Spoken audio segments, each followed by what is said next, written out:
Welcome and thank you for joining us for the How to Do Business with AT&T webinar. My name is Celeste Carrasco. I am a Director of Public Affairs, responsible for maintaining strategic relationships. AT&T is an active member, sponsor, and participant of the USHCC. We support the National Chamber with participation in their signature events and procurement events. AT&T continues to play a leadership role with the Chamber by participating as a member of the Procurement Council Advisory Board, PCAB, and Senior Executive Corporate Advisory Board, CCAB. AT&T is also a member of Hispanic chambers from around the U.S. From board participation to volunteer events, matchmaking and sponsorship opportunities are at the forefront of our relationships with minority business owners and the chambers that support them. As we work towards addressing the key issues facing the Latino community and all Americans, we will continue to make every effort to address the concerns of our communities, workforce, customers, investors, and suppliers. Thank you again for having me, and it's an honor to introduce you, Felipe Ugalde, Director of Finance for the USHCC. Thank you, Celeste. It's a pleasure. Again, welcome everyone to the USHCC How to Do Business with AT&T webinar. Before I introduce our next guest, I want to remind everyone that we will be entertaining questions from the audience we'll do our best attempt to answer as much as we can at the end of the presentation. So we have with us Rachel Kutz, Vice President of Consumer Supply Chain and Global Logistics, AT&T Global Connections and Supply Chain, who is responsible for leading an organization of over 1,100 diverse employees dedicated to innovative solutions that provide AT&T's customers with connected products and services. In this role, Rachel assumes ownership of all AT&T's logistics, supplier quality control, planning, and replenishment of AT&T's consumer products and equipment, such as mobile devices, tablets, video, and broadband gateways. Rachel also maintains ownership of two critical enterprise-wide programs, supplier diversity and sustainability, responsibilities from her previous role as Vice President of Strategic Initiatives. Welcome, Rachel. It's great to have you. Thank you, Felipe. Rachel, to start, can you share with the audience the elements of AT&T's Supplier Diversity Program and how the team that you manage helps drive the program objectives? Sure. So I'm very, very happy to be here. Thank you so much for having me, Celeste. Thank you for the intro, Felipe. Thank you for that intro. I'm really proud of the AT&T Supplier Diversity Program. I took over this program about 3.5 years ago when I took over the VP of Strategic Initiatives role. And I had been a client of the program for quite a while, for 7 or 8 years. And although I always believed in it, I felt like when I then became responsible for it, that we probably needed some refreshes. We're 50-year history, celebrated that last year, have spent over $187 billion with diverse suppliers. So I'm not going to say that I didn't think the program was working, but I think as always, it needed a refresh. And so a couple of the areas that we really put some focus on to make sure that we were truly making an impact in the community was to really highlight the focus on measurable and meaningful results. And that's not to say that when you talk about spend, that's not measurable and meaningful, but we weren't really looking to see if those dollars spent were actually making improvements in the community. And so one of the very first things we did is we said, okay, we've got to make this data oriented. We've got to develop metrics that actually help us understand what this spend does in the community.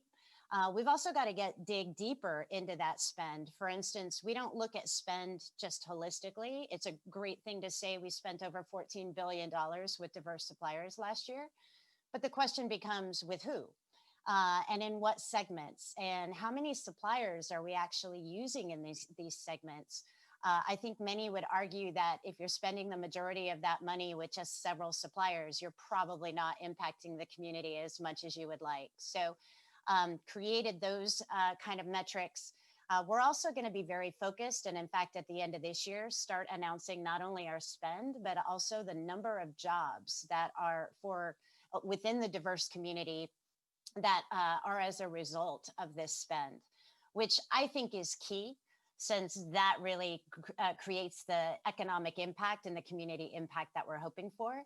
And keep in mind, we're not just looking at it as a result of our spend with suppliers, but also our suppliers and their ecosystems and how many jobs they're creating for diverse employees. So I think those are all key, but really wanting to make sure that supplier diversity feels tangible and not just like a compliance program.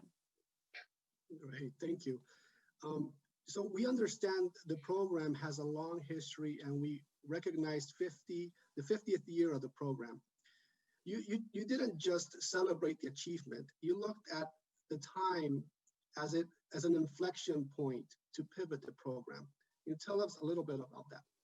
Yeah, so, again, when we started looking at all the good work that we had done over the last 50 years, and we look back at why the program was created back in 1968, and we're very proud of being one of the first creators of supplier diversity. Again, it was all about the community, and it was all about making sure that the community saw that impact.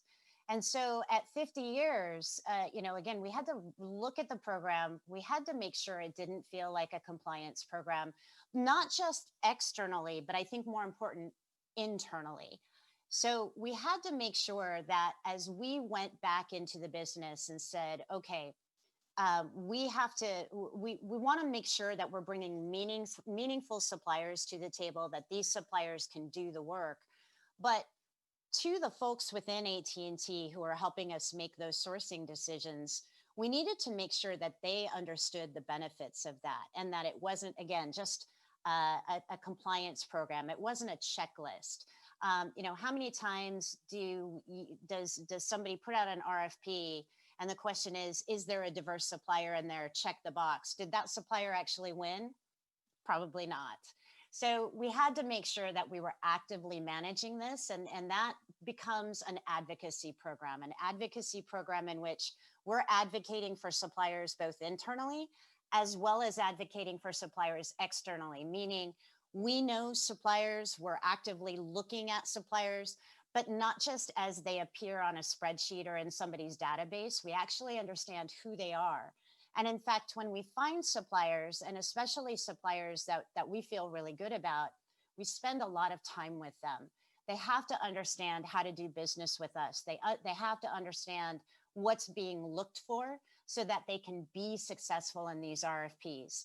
I want to be clear. We're not giving them special favors in the RFP, but getting that equal footing as some of these really large prime suppliers who have been doing business with AT&T for a long time, we need to make sure that these suppliers have that kind of information and know what we're looking for so that they can be more prepared and successful in winning these awards. Fantastic, thank you. And to piggyback on that, can you give the audience insight and key points about how to do business with AT&T? What are some of the key things suppliers should do to be successful? That's such a great question, and it's such a key part of our advocacy because we meet a lot of suppliers, and they see AT&T, they hear about our billions of dollars in spend, and I love that excitement. But we also have to be realistic about how to make these advocacy programs work. So first and foremost, I would say suppliers must register with AT&T. We have a supplier or a diverse supplier link. We can certainly provide that, but that's how we first and foremost find out who you are.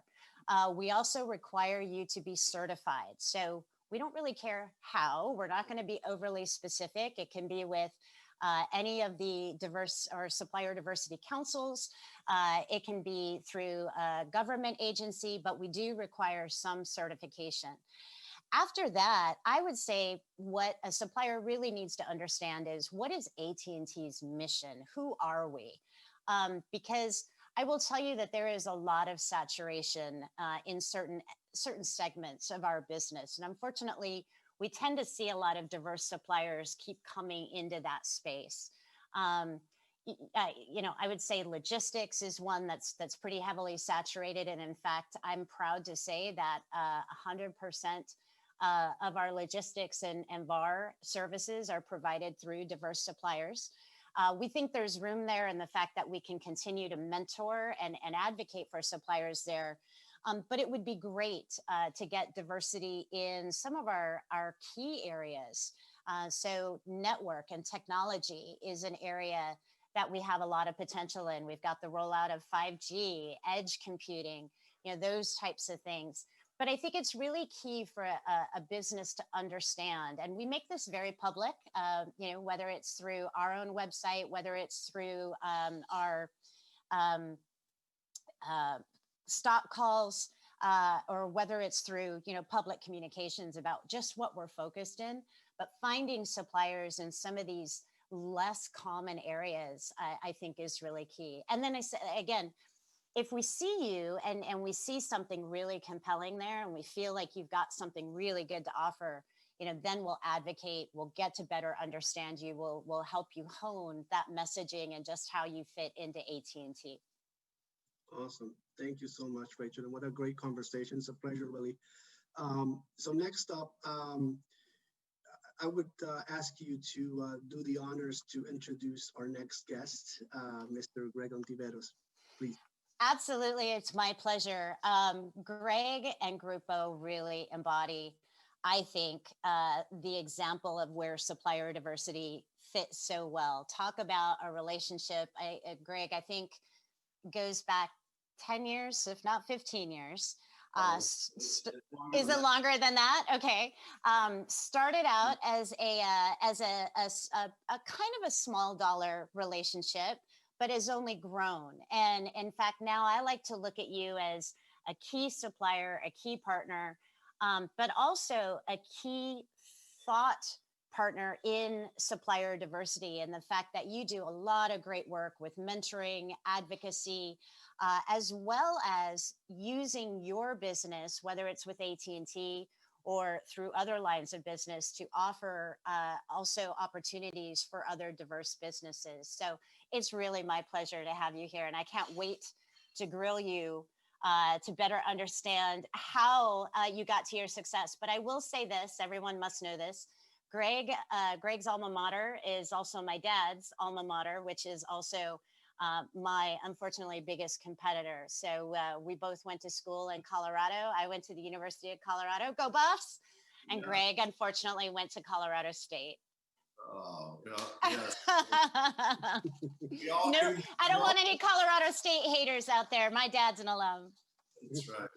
Well, I did spend a lot of time in both of those. So, that's, I definitely enjoyed that experience as well. But thank you for the kind words, Rachel. That was very sure. Nice. Okay, Greg. So you ready for some questions? Sure. Go ahead. Okay. So Greg, tell us a little bit about you. Tell us a little bit about your history with Groupo. Yeah. So Groupo started in 1974. My dad started it literally out of the back of his car. He quit his job and started selling packaging materials and machinery out of the back of his car. And he he had a non-compete at the time with a gentleman that had hired him, and the guy had promised him a piece in the business, and then he didn't give it to him. So my dad quit, and so he went off on his own, and so that just started his kind of entrepreneurship. And he's really just the ultimate salesman, and really, his line was always, nothing gets done until something gets sold. So we got to sell, and so that kind of leads us, kind of to where we are today. We slowly, organically grew the company.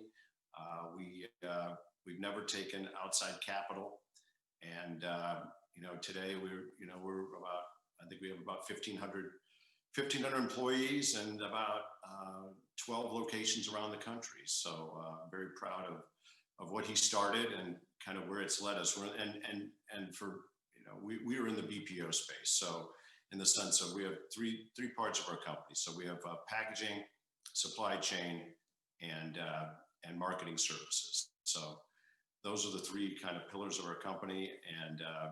And we're now in a second phase of growth. I've got my kids now coming into the business. My niece just started in the business. So the family's going on to the next generation. So it's exciting. Well, that's awesome. So let's talk a little bit more about the family-owned business. How do you think that's brought you advantages? Well, advantages, it's just, I can tell you this from a fulfillment standpoint, a personal fulfillment standpoint, to be able to build a business with my father is just remarkable. So that particular piece is just something that will be with me forever. And, and I'm really looking forward to participating with my kids in that and my nieces and nephews. And so, but one of the downsides is that, there is no break. That's Christmas dinner. It's you're talking about business. It doesn't matter. I mean, it never ends. So it that part of it, you never get a break from, but which is just part of the deal. But it's been a great ride for us, and I feel very blessed. So especially with the AT&T support, it's been tremendous. So. Absolutely. Well, I'm excited to start working with the next generation. Not kicking you out the door at all, Greg. No, please. Not me yet. All right. So let's go way back. How did you establish a relationship with AT&T? Well, you mentioned it in the intro. We started very small. This goes back to the Southwestern Bell days, and it was actually with Ameritech, and we started. And this is going to date me here, but doing VAR services on the low-line business help desk, which was a 2-line phone, which would actually be selling quite good right now with the COVID. But basically, it was a 2-line office phone, and so I was very small opportunity, and that's really just kind of how we've grown all of our relationships, is really just getting in and getting a small opportunity. And we were lucky enough that you guys were right on the cusp of really, Southwestern Bell was blowing up and kind of taking over as far as the baby bell that was gonna become AT&T.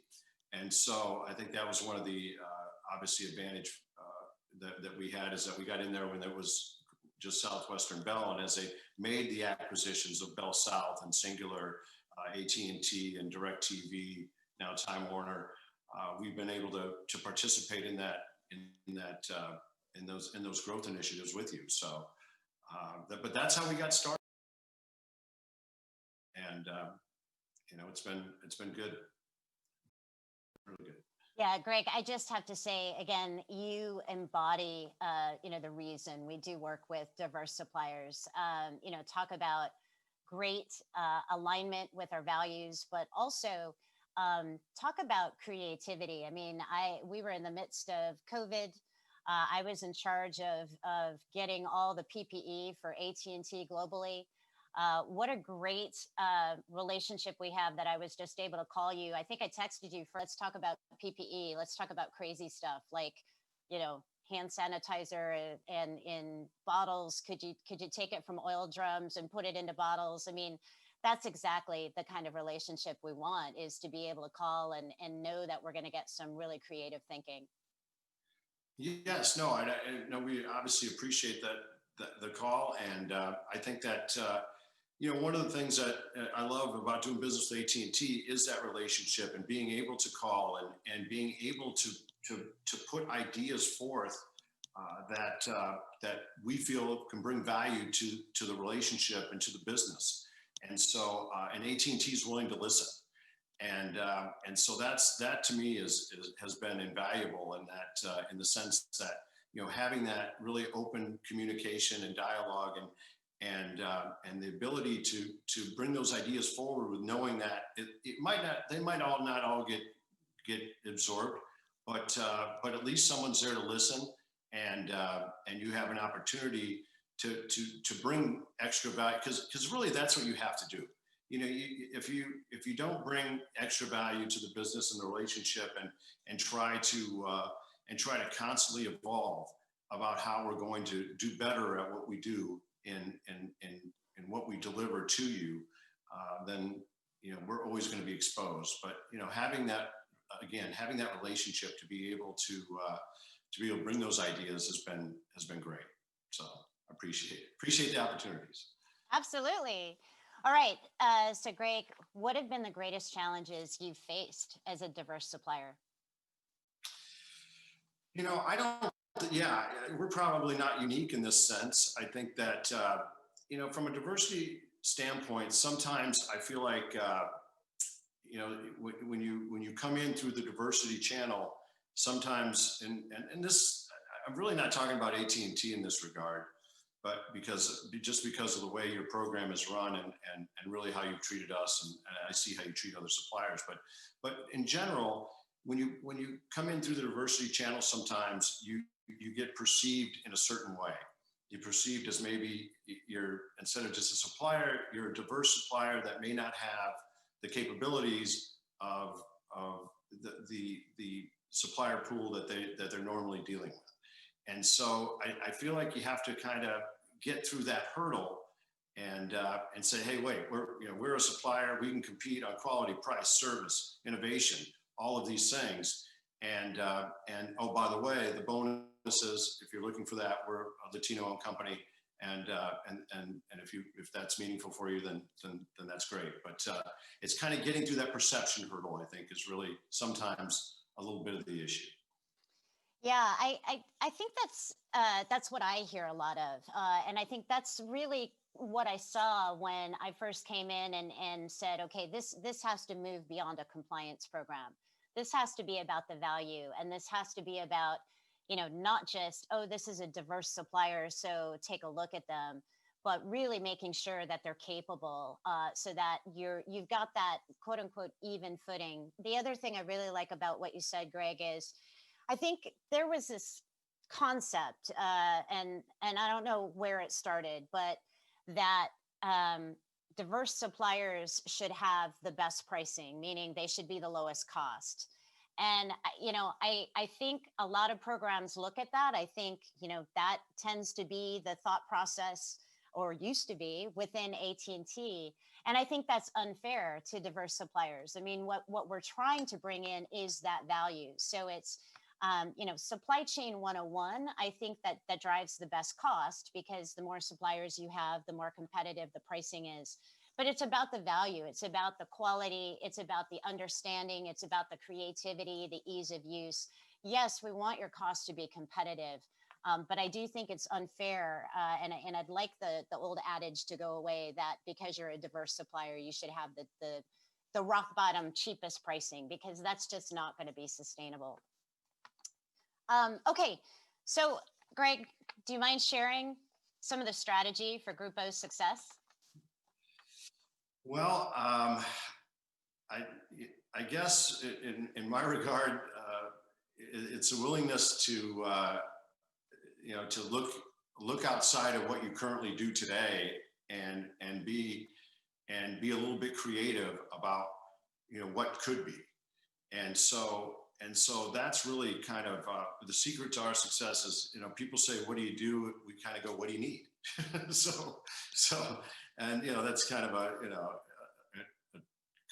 curt answer, I guess, but it's a little bit, there's some truth to it, because we want to be where in a space that you need, and not necessarily selling you a widget that is going to be to, like you said, well, we've been buying these for 100 years, and here's the price, and if you can meet it, then great. But so really trying to figure out, what is the next evolution? Where are you going? What keeps you up at night? How do we get into that space and help figure out those type of problems and solve those type of problems for you? So a lot of our businesses and have started that way. really. And that's kind of really what we look at is how do we, because we're a service provider. And so we constantly have to look at how these services are evolving. What's the next generation, whether it's technology or other factors that are going to be influencing this. But that's in my mind, being able to pivot, being able to look, get out of your comfort zone. Don't necessarily just stay focused on the one. If that's not being accepted in the marketplace, you're not getting traction, what else can you do? So, and selling, I would say, what I tell all our salespeople is you sell with your ears.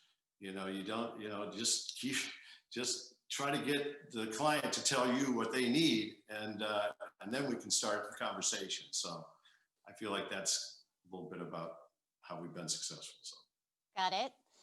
All right. So based on your experiences, what are some of the key lessons learned that you can pass on to other suppliers, to our viewers here? And what would you do differently and why? Well, I think from the standpoint of lessons learned, I think, first of all, I mean, we're talking about AT&T, and I agree with everything that you've said as far as, you got to get registered, you have to let them know who you are. And I think that, we just, we've got to, you got to be persistent. You have to, the first door might close, and probably will, probably the second one too, might not be the opportunity that you need, but you must be present to win. And so just because you were not successful on your first or second go around, do not get discouraged, because AT&T does have this program, and this program is the best in the world as far as inclusion of diversity. And so if you keep being persistent and again, understanding, maybe you have to change your service offering a little bit. Maybe you have to pivot a little bit to this way. I think that, you will get some looks, and that could lead to bigger things. So as far as things that I would do differently, I tell you, boy, there's so many, but that's the beauty of hindsight, right? We all would do it differently if we had the opportunity, but I guess, we've never taken any outside capital, and that's just a personal decision, and we've had steady growth over the continuum of our existence. So that's good. But if you're going to look at maybe accelerating your growth, and capital is always kind of an issue for diversity businesses as well as non-diversity businesses. So, having the right capital structure to be able to take advantage of opportunities, because the other thing I will say is that if you have the ability to scale, you're dealing with one of the top, Fortune 10 companies in the world, their opportunities are big. And so, and I'm speaking of AT&T, and so having that ability to scale and having the right capital structure to be able to get to that, what AT&T is looking for, I think maybe we would have done some of that differently. So, and gotten from here to here quicker. I don't know, but it's again, it's just hindsight. So. Got it. Greg, thank you so much. Thank you for letting me hit you with some pretty intense questions. Yes. Felipe, I think... Let me thank you, and let me thank AT&T, and let me tell everybody out there that this is the best company and that we've ever done business with. We've learned so much. They've taken us to new areas of our business that, I think I shared with Rachel on the way here. I brought my 80-year-old dad down to Dallas here this week, where we have two facilities, and he was blown away from what started in the trunk of his car to where we are today. And a lot of that has to do with AT&T. So thank you so much. Thank you, Greg. Felipe, I think we've got questions coming from the audience, which are probably going to be harder than anything I've asked Greg. For sure. Thank you, Rachel and Greg and Celeste. This is been it's hard for me to focus on things I have to be planning on the side because of such a great conversation. I want more. Like, can you guys keep having this conversation? And absolutely, let's go for beers. Actually, Greg, I think you're a bourbon drinker, Scotch drinker. Every once in a while. Anything drinker. Tequila. There we go. Yeah. So thank you. Yeah, I have a few questions coming up. The first one is, can you talk about the importance of mentors and executive coaching for entrepreneurs? Anybody, any of you? Greg, I'll let you go first since I think that you've been the beneficiary of that, and then I can give my point of view from how AT&T looks at that, what we're already doing to help further establish that.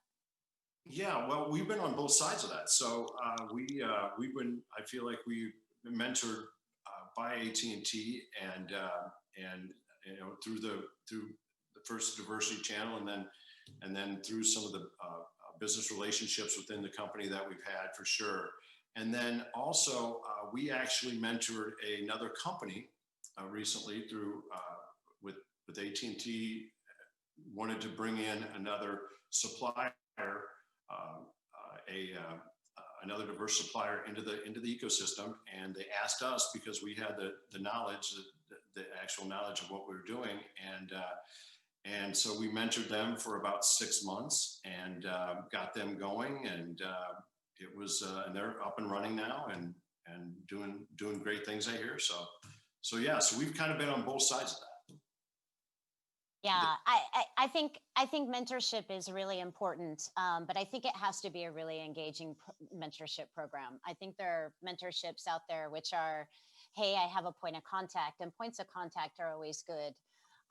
But I think there needs to be a relationship where you're able to talk about, Greg mentioned it, scalability, access to capital, how to do business with AT&T, how to open doors. I will tell you that I look to my supplier diversity team, which is probably one of the largest in the nation. We've got 12 folks on that team, which I think says something to you about how much value AT&T places on the program. But I think the other difference with our program is our supplier diversity folks are truly supply chain professionals, meaning they know how to do business development. They know how the business works. I get a lot of feedback from suppliers who say, yeah, I don't want to talk to a supplier diversity professional. I want somebody who can make something happen. And I look at my team and say, yeah, that's us. That's my team. So we've really priding ourselves on the fact that we've got great relationships within the business, but we've got people there who are specializing in certain commodities so that they know all those people in the business. And they know how the business itself works and can help create that advocacy and that mentorship. So I look to my team to act as advocates and mentors. And then we've also got more of the executive mentorship program as well, where we'll put suppliers up with some of our best either primes or large diverse tier 1 suppliers. But we'll also hook suppliers up with our own AT&T executive leadership. So I think it's a great program. It's a program that we get a lot of excitement for internally, where a lot of executives come to me and say, hey, sign me up for that. Awesome. Thank you. I have another one from the audience. What does it take for you to get involved with local chambers of commerce and to be a member? Is there like any type of requirements, I guess, or something that can be helpful to help the communities through the chambers?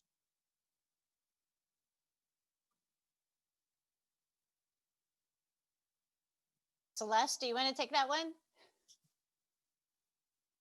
Sure. I was waiting for you guys to jump. So any local chamber that wants to get to meet us from kind of like board involvement or just any engagement, just take my information and I can get you in touch with the local external affairs team, because that's usually who would be involved at the local level. Remember that the supplier diversity team is responsible for just that, supplier diverse, they do the supply chain. We maintain the relationships with the chambers at external affairs and public affairs. So you could just take my info. I think it was listed, but just in case, you can look me up on LinkedIn and connect with me. I'm happy to connect and then make the connection internally. We're a big org, so if we have a presence locally, I'm happy to make that introduction. Perfect. Thank you, Celeste. The next one would be, are there any major trends in supply diversity or procurement in general that you see? Yeah, major trends. Well, one of my primary challenges is, even though we're still spending a lot of money, and we're very proud of that, we're out there building 5G and edge computing and fiber, making sure that that customers get the best connections and the fastest connections on the planet. In other areas, we're very much shrinking spend. We're also, and I think most major businesses have this. I speak to a lot of other CPOs. We're consolidating a lot of that spend as well, because again, supply chain 101 is all about volume, and it's all about getting business and kind of creating forecasts that really allow for, that scalable price reduction. So it becomes a challenge, to say, okay, how do we support and not just maintain, but grow our relationships with diverse suppliers, even though we're consolidating suppliers and even shrinking spend in some areas. And so there are two things that we're doing about that. One is, we're really reaching out to our prime suppliers, and making sure that they have the same values that we have, meaning that supplier diversity is also important to them, and not just as a number on a page, but I want them to have the same metrics that we're looking at.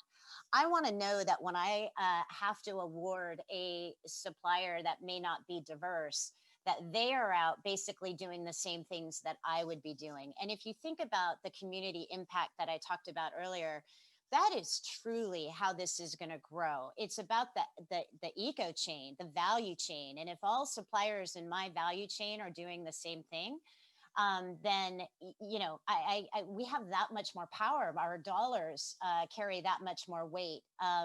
So our tier 2 spend is something that's really important to us. I know that tier 2 to many suppliers is often felt like no, I don't want to be tier 2. I want to be a tier 1. I want to have a direct relationship with AT&T. And that's not always going to work. But I get, and I understand why some suppliers have said that, because I think traditionally tier 2 has really felt procurement oriented. There was no way for me, for instance, to go to one of my suppliers, my prime suppliers, and say, okay, what does your spend number look like? I wouldn't really get underneath that, meaning I wouldn't really go and make sure that they were spending money the right way, and it wasn't just a penny pinching exercise, and worse yet, a stacking exercise where everybody takes a little bit less. We're now getting underneath that. We're now not just saying, what is your spend, but what is your plan? How are you going after that spend? Are you really growing these businesses? Because I don't want to hear about you saying, I got to this number, but at the expense of, 5 businesses who are worse off for it. And so I think that's our greatest opportunity is in tier 2. And then I think as well, when we start looking at the consolidation of our spend and consolidation of our suppliers, again, looking to the suppliers who are in those spaces and then saying, okay, not only do you need to have a tier 2 plan, and I want to see it and I want to help you manage it, but also anytime I award you business, I'm also going to make that dependent on you adding diverse suppliers to your supply chain. So it's not just about what's your plan and what's your overall spend number, but as a result of this RFP award, I want to see a certain number of diverse suppliers that get awarded work as a result of the business I'm giving you. Greg, do you? Yeah, no, I agree. I think, you know, the trend is, you know, and I guess you have to throw technology in there. And you know, how are you able to, you know, integrate from a technology standpoint, and you know, and making sure that you have all the requirements there to be able to do business with an AT&T. And then it also relates to the quality systems as well, I would say too. So making sure that your quality system is measurable and auditable, that anything that you're going to provide or services or products, that you have those kind of things already laid out prior to engaging with someone like AT&T. Great, thank you. Next question. When you consider a supplier and do not choose to utilize their services, what are the most common reasons why someone might not be chosen? Oh, that's a tough one. And I'm sorry, my dog Walter is going to be joining our conversation. I couldn't stop him. So there are a lot of reasons. Now, something I talked about early on is preparing, and our supplier diversity professionals and supplier diversity advocates spend time with each of the suppliers within an RFP to make sure they're prepared for that RFP. So we're not seeing people not be chosen, because what we do tend to see a lot of times is they just were not prepared. They weren't prepared for what they needed to do as a result of this RFP. They weren't prepared for going through the rigor of an RFP. Let's face it, my RFP process is daunting. And my expectation is that when you take part in it, you know what you're doing. You're meeting the timelines, you're meeting the dates. We spend a lot of time with suppliers. And if you're not asking questions during that, then that's a real downfall. That's the part where we want this to be engaging, and we want you to understand what it is we're looking for. And too many times we see responses that are incomplete. We see suppliers who don't meet the timelines, so they got their bids in late, or they got their milestones were late. We also see a lot of times where suppliers kind of add in extra things into their quote. And I think it's a way to say, look at the other value we can provide, but during an RFP, all that does is drive up your cost. And it makes me not able to compare apples to apples. And so now all of a sudden I'm saying, okay, why is supplier X coming in 10 times more expensive than supplier Y? And then I have to go in and look, and I see that supplier Y has answered the questions and said, this is what I'm selling you, whereas supplier X has kind of padded it way out here. So I think those are the primary reasons. We really want to do a lot of work educating suppliers so that they can be successful during the RFP, but the suppliers got to take a lot of responsibility for making sure they understand what our expectations are in that RFP. And that sometimes I think suppliers think, oh, well, that was just a small piece of it, or I didn't meet the timeline, but that's not going to be that big a deal. It's a big deal. So I think suppliers need to be prepared for the rigor of an RFP. Right. And Greg, maybe some best practices or things that can help suppliers kind of have a better chance of getting, the contract or. Yeah, I think Rachel made a great point when she said, this is a time to engage. So if there's not a specific lockout, quiet period type of scenario going on, I think that if the door is open to ask the kind of questions that you might have some concerns or confusion of in the RFP, you have to engage. And then from a communication standpoint, I think that just shows your level of I guess engagement, and how you're willing to or you want to do business with AT&T. If they don't hear from you through that period, and then you submit an incomplete a bid or RFQ, I mean that's just a huge red flag. So I think I think I said it earlier. Kind of must be present to win. It's really keeping yourself in front of the customer and really engaging and really understanding what they're looking for, because that way you can take that feedback and say, okay, what can we do innovative? Is there something innovative we can do here that would really, kind of, put a little whipped cream on our bid there to really, open their eyes, and because they will listen. I mean, if you have something innovative, something that can take cost out, something that they didn't think of, that's all great stuff. So, you have the opportunity, then you need to seize it. Great. Thank you so much. And I think I have a few more, or maybe one question here. I know, Greg, you talked about technology briefly, but I guess this goes to Rachel. And the question is, technology continues to be a game changer in allowing organizations to gain efficiencies and reduce costs. How important is technology in doing business with the organization? Even, it seems obvious, but if there's any additional detail, or you can elaborate more on that. Yeah, Felipe, I really like the way you framed that up, because I think sometimes when, I talk about wanting diverse suppliers in the technology space, people automatically think, technical development, IT, professional services that way. And I do, don't get me wrong. But I love what you said there about even using technology to make your business more efficient. We're going through our own efficiency transformation. My previous role was all about automation, how to take the reams and reams and terabytes of data that supply chain sits on, and automating that and using machine learning and cloud services to get access to it, so that my supply chain teams are actually busy analyzing that data rather than trying to get it. I would look to our suppliers the same way. If you're not at the forefront of that automation, whether it be your billing systems, whether it be your operational systems, Greg is in the midst of automating his distribution and warehousing systems. Then it's going to be very, very hard for you to keep up with us.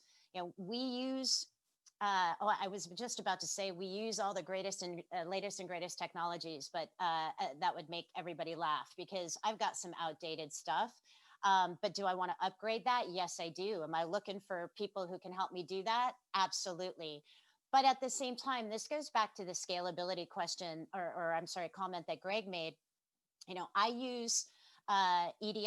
I don't, I issue POs, but all of the payment is automated. If you can't support that, I can't do business with you. And so, I think that's also what I think of when I think of technology. It's not just being in a technology space or offering technology services. Yes, I'm interested in that. But I think technology and using that to make sure that you've got a cutting edge business and you can offer me that value because you've used it to be efficient and you've used it to separate yourself. I think more companies should be thinking about that as well. Great. Good. So, I don't see any additional questions coming up. I don't know if you had any additional comments, maybe Celeste, you wanna? Yeah, I actually got pinged with an interesting question, and I don't know, because let's see, Rachel, somebody asked about Warner Media and that supply chain, and how has the merger either affected or not affected has it merged, or do they still two separate entities within the larger company? I'm so glad somebody called me out on that, because when I was talking earlier about 5G and fiber being being our focus areas, I obviously forgot about content, which John Stanky, sorry. It's like obviously at the forefront of our business, and Warner Media is that primary driver. They do have their own supplier diversity program, but we are really locked together. I speak every other week with their leader of supply chain, who also owns supplier diversity. So a lot of times we partner on things, and so you may see at one event that Warner Media is sponsoring it, and another event it's AT&T, but we're locked behind the scenes.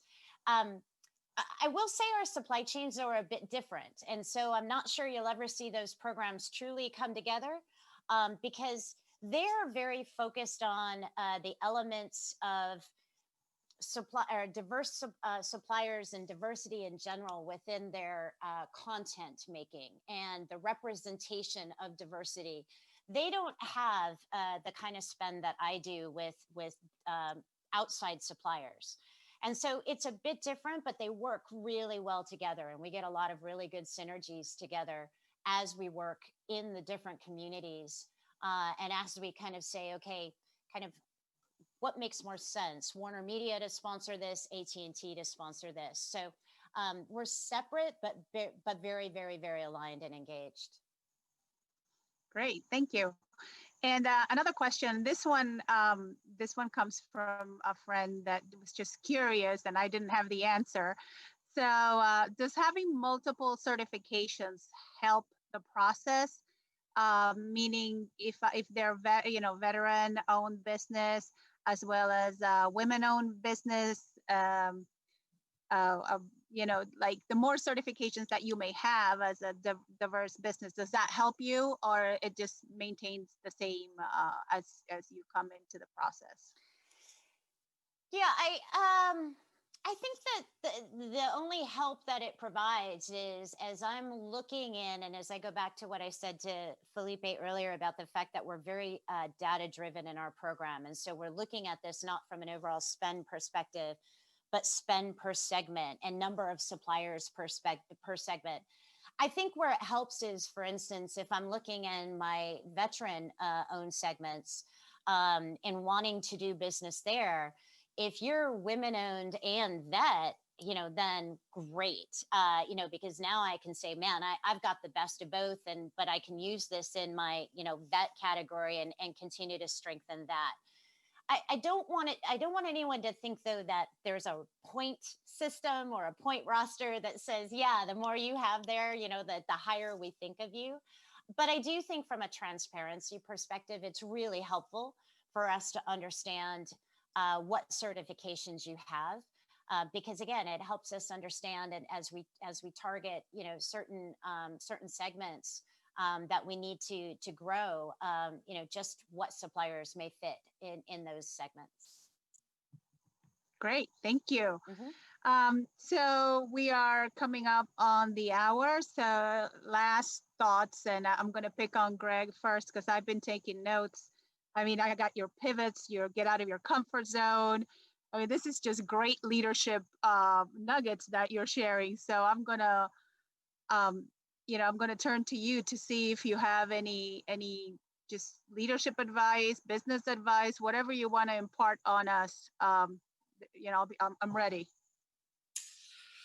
Well, I don't know if advice.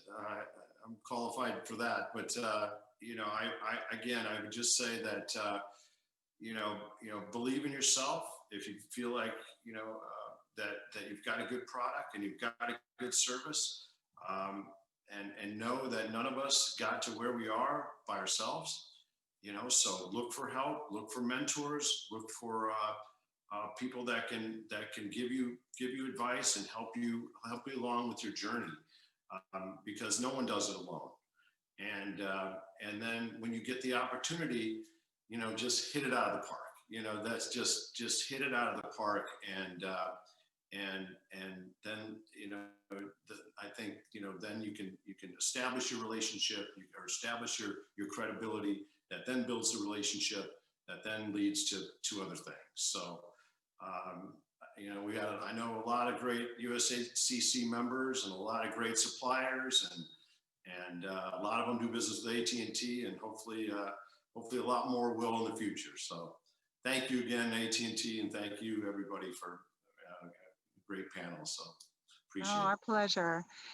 Rachel, I know I'm taking notes for you as well. I mean, you are a top leader of our business, and just picking your brain is such an opportunity for all of us. So what are your takeaways as to, what, if you had the elevator pitch of, giving us something that we can take home, what would it be? I think two things. Greg said it: persistence, persistence, persistence. That's still just one thing, but I said it 3 times. And then the other is be prepared. Know who you're dealing with. I know it's great when you meet somebody and you say, "Oh, I met somebody at AT&T," but you need to take advantage of that. You need to be prepared. If it's not a fit for AT&T, you need to know that up front so that you can either change it and make sure it's a fit for AT&T or move on. But I sometimes call getting an award from AT&T a blessing and a curse. It's a blessing if you can actually meet our needs and you can meet our points of scale. We're willing to start out small to grow, and especially if you perform, looking at Grupo's history, that's exactly what we've done there. But he's always been ready for that so that we could feel comfortable with that growth. I call an award from AT&T a curse if you're not ready. So for instance, you're not ready for the size of the business I'm trying to give you, or you're not scalable, or you don't have the cash flows or the resources. I'm not the best at forecasting sometimes. So don't come thinking, I'm going to give you a nice, pretty forecast for the next 2 years. That's going to be locked. That's going to help you plan to that. So I think you've got to be realistic in doing business with us, but know that AT&T truly does value the supplier diversity program. And I also value the feedback that diverse suppliers give us in ways that can help us improve our program or improve or maybe even remove some of the roadblocks that keep diverse suppliers out of our ecosystem. And I thank you so much to the Hispanic Chamber. We have such a great relationship. I really appreciate it. And to Greg. Greg, thank you. Thank you. So Felipe, as the standing representative of the USHCC here, you want to say a few words as to the importance of membership of chambers? You may have, of course, smaller chambers participating, but you also have small businesses who might just be looking into joining a chamber. Aside from being a convener of these conversations, what's the importance of the chamber and what's the role? Thank you, Celeste. Making those match and help them scale and get access to capital, and so we really want to. The more information we can provide and the more resources that we can give to them to have our members or corporate partners meet our Hispanic small businesses or HPEs, I think that's where everybody gains. And so we were just thankful to be part of the movement of making our Hispanic small businesses go forward. Great, thank you. And with that, I want to thank all of you. I want to thank Felipe for helping me moderate. Greg, Groupo, thank you so much for taking the time out of your busy schedule. Rachel, you're amazing always. Thank you so much for taking time of your schedule. Thank you all who tuned in to listen to this important conversation. Please look us up on LinkedIn. We're happy to connect. We're here to support you, and have a great day. Thank you. Thank you. Everybody.